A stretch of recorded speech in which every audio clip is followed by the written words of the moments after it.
안녕하십니까. 오늘부터 여러분과 함께 전환기 정의라는 주제를 강의할 강경모 미국 변호사입니다. 국제법과 전환기 정의를 바탕으로 북한 인권 문제를 공부하고 있고 UN 캄보디아 특별재판부 연구라는 책을 통해서 캄보디아에서 진행 중인 크메르루즈 전범재판의 모델을 북한 인권 문제에 접목시키기 위해서 연구를 한 바 있습니다. 그리고 최근에는 UN 6.25 전쟁 민간인 납북 문제 처리를 위한 국제특별재판부 연구라는 책을 통해서 6.25 전쟁 중에 발생한 납북자 문제, 전시 납북자 문제에 관한 연구를 진행한 바 있습니다. 여러분, 전환기 정의라는 말을 들어보신 적 있으십니까? 아마 인권이라는 주제, 특히 북한 인권 문제에 관심을 가지고 계신 분들이라면 전환기 정의라는 단어에 대해서 한 번쯤 들어보신 적이 있으실 겁니다. 이 전환기 정의라는 주제는 앞으로 우리 대한민국이 북한과 통일을 함에 있어서 반드시 알아야 할, 그리고 반드시 거쳐야 할 내용에 대해서 공부할 수 있는 매우 중요한 내용입니다. 먼저 전환기 정의란 무엇인가, 그 개념에 대한 내용부터 시작하겠습니다. 전환기 정의란 무엇일까요? 전환기라는 것은 말 그대로 변화의 시기를 의미합니다. 특별히 여기서의 전환기란 정치적 변동기를 의미하는 것으로서 독재체제, 전체주의 체제, 공산주의 체제로부터 자유와 민주주의 체제로 변화하는 시기를 의미합니다. 즉 전환기란 억압적 체제가 붕괴되고 자유를 비롯한 보편적 인권이 보장되는 민주주의 체제로 전환되는 과정에서 이전의 억압적 체제에서 발생했던 대규모 인권 범죄 유산을 청산하는 과정을 의미합니다. 이러한 맥락에서 전환기 정의를 과도기 정의 혹은 이행기 정의라는 말로 표현하기도 합니다. 전환기 정의의 목표는 가해자의 처벌을 통한 응보적 정의의 실현과 피해자에 대한 배상, 추념을 통한 회복적 정의의 실현을 그 목표로 하고 있습니다. UN 평화구축위원회는 전환기 정의를 체계적이고 거대한 규모의 인권 유린에 대한 접근 방식으로서 인권 유린의 피해자들에게 배상을 제공하고 인권 유린의 원인이 되는 정치체제, 분쟁, 혹은 그 밖에 다른 원인들을 변화시킬 수 있는 기회를 만들거나 그러한 기회를 강화할 수 있는 체제로 정의하고 있습니다. 쉽게 말하면 전환기 정의란 우리가 아는 말로 과거사 청산과 유사하다고 할 수 있습니다.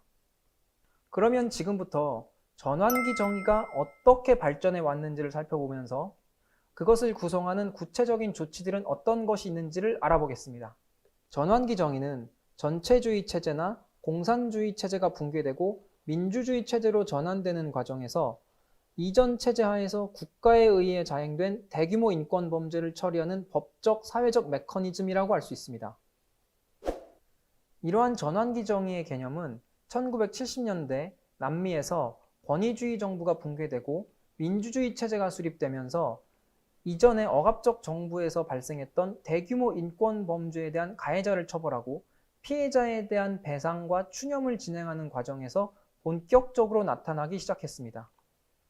그리고 1990년대 구소련 체제가 붕괴되고 동구권 국가의 민주화 과정, 특히 구동독의 공산 체제 하에서 발생했던 정치적 박해와 탄압에 대한 형사처벌 과정이 전환기 정의에 큰 영향을 끼쳤습니다. 또한 남아프리카 공화국의 악명 높았던 인종차별 정책인 아르파르테이트에 대한 진실화해위원회의 활동은 체제전환 이후에 진상규명위원회의 활동으로 주목받고 있습니다. 하지만 그렇다고 해서 그 이전에 전환기 정의에 관한 정책이나 활동이 전혀 없었던 것은 아닙니다. 전환기 정의 조치에 있어서 가장 핵심적인 기능을 하는 대규모 인권범죄 가해자에 대한 형사처벌은 제2차 세계대전이 끝난 이후 설치된 뉘른베르크 국제군사재판소로부터 그 기원을 찾을 수 있습니다. 뉘른베르크 전범재판소는 독일 나치 정권의 전쟁범죄 가해자들을 처벌하였습니다. 이 재판소의 설치는 전환기 정의의 개념이 정립되기 이전에 이루어졌지만 전쟁 중 대규모의 민간인 살상 행위와 각종 비인도적 행위에 대한 법적 책임을 개인에게 물었다는 점에서 큰 의미를 가집니다. 이외에도 1990년대 후반 코소보 전쟁 중 발칸반도에서 벌어진 대규모 인종 청소에 대한 처벌을 단행한 965 국제형사재판소와 아프리카 르완다 내전에서 벌어진 인종청소를 다룬 르완다 국제형사재판소의 모델은 대표적인 형사적 전환기 정의 조치입니다. 특히 2002년 설립된 최초의 상설 국제형사재판소인 ICC는 대량 학살, 반인도 범죄와 같은 대규모 인권 범죄의 가해자 처벌과 피해자에 대한 배상을 규정하여 전환기 정의의 개념을 구체화시킨 모델입니다. 결론적으로 본격적인 전환기 정의에 대한 개념은 1970년대로부터 시작했지만 인권 범죄의 가해자에 대한 처벌은 1940년대부터 이미 나타나기 시작했다고 볼 수 있습니다. 이렇게 보면 전환기 정의의 개념은 초창기에는 구체제에서 발생한 인권 범죄를 청산하는 과정을 통해서 국제인권 규범의 발전에 기여했다고 볼 수도 있습니다. 또한 냉전 체제가 끝난 이후에는 국제적 무력 충돌이나 내전으로 인한 대규모 전쟁 범죄와 반인도 범죄에 대하여 그 가해자를 국제법을 근거로 하여 처벌하는 수단으로까지 그 개념적 확장이 이루어졌습니다. 그럼 전환기 정의의 구체적 조치에 대하여 알아보겠습니다. 이미 설명드린 것처럼 전환기 정의란 전체주의적 구체제에서 발생한 대규모 인권 범죄를 청산하는 과정입니다. 대규모 인권 범죄가 발생했을 때 이를 저지른 가해자가 있을 것이고 그 피해자가 있을 것입니다. 그러면 가해자를 처벌하는 절차가 있어야 하는데 이것이 형사처벌입니다. 전환기 정의의 중요한 목표가 되는 응보적 정의의 실현은 바로 이 형사적 처벌을 통해 얻을 수 있습니다. 즉, 가해자가 저지른 범죄에 대하여 그에 상응하는 처벌을 내림으로써 정의를 실현하는 것입니다. 그리고 그 피해자에 대하여 적절한 배상을 해야 하는 문제가 남습니다. 이것이 피해자에 대한 배상 조치입니다. 대규모 인권 범죄 피해자들에 대한 금전적 배상은 물론이고 신체적, 정신적 피해에 대한 치료, 사회로의 복귀를 돕기 위한 각종 직업 훈련 등이 모두 이에 해당하며 피해자들에 대한 배상 조치는 회복적 정의를 실현하는 수단입니다. 전환기 정의는 이것으로 끝나는 것이 아닙니다. 남아프리카 공화국의 사례처럼 진실화해위원회와 같은 진상규명 활동 역시 매우 중요한 전환기 정의적 조치입니다. 사건 발생 후 수십 년의 시간이 지난 후에 억압적 체제가 붕괴된 경우 가해자를 찾아서 형사처벌을 가하는 것이 현실적으로 불가능한 경우가 많습니다. 이런 경우 진상조사를 통해 사건의 실체를 확인하는 것이 매우 중요합니다. 뿐만 아니라 이러한 진상조사 결과를 바탕으로 피해자들의 명예를 회복하고 추모시설, 기념관의 건립, 공식 기록물의 발간, 개별 피해자의 법적 복권이나 명예회복 조치가 이루어지기도 하는데 이건 역시 회복적 정의를 이루는 수단이 됩니다. 또한 전환기 정의의 가장 핵심적인 목표 중 하나가 국가에 의한 대규모 인권 범죄가 재발하는 것을 예방하는 것입니다. 진상규명 활동은 국가가 자행한 인권 범죄를 공식적 사실로 확인하고 기록하여 유사한 인권 유린 행위를 예방하는 기능을 하기도 합니다. 이런 맥락에서 경찰, 정보기관, 군 조직의 개혁이나 공무원에 대한 재교육 역시 빼놓을 수 없는 전환기 정의의 중요한 기능입니다. 살펴본 바와 같이 전환기 정의는 형사처벌, 피해자 배상, 진상규명, 정부개혁 조치로 구성됩니다. 이런 각각의 전환기 정의 조치들은 왜 실행하는 것일까요?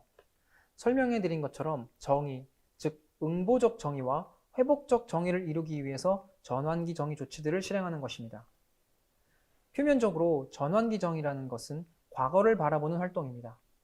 새로운 사회를 이루고 미래를 지향한다고 하기에는 지나치게 과거에 집착한다고 하는 비판이 있을 수 있습니다. 하지만 전환기 정의는 과거를 그냥 드러내는 것이 아니라 과거를 드러내고 잘못된 부분, 피해, 상처를 회복하는 과정입니다.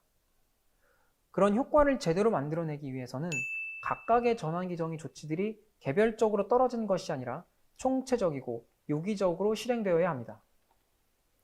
유엔에서도 이러한 전환기 정의 활동들은 총체적이고 유기적으로 실행되어야 한다고 권고하고 있습니다. 특히 중요한 것은 전환기 정의 조치들은 반드시 법치주의를 비롯한 국제인권규범의 기초 위에서 실행되어야 한다는 점입니다.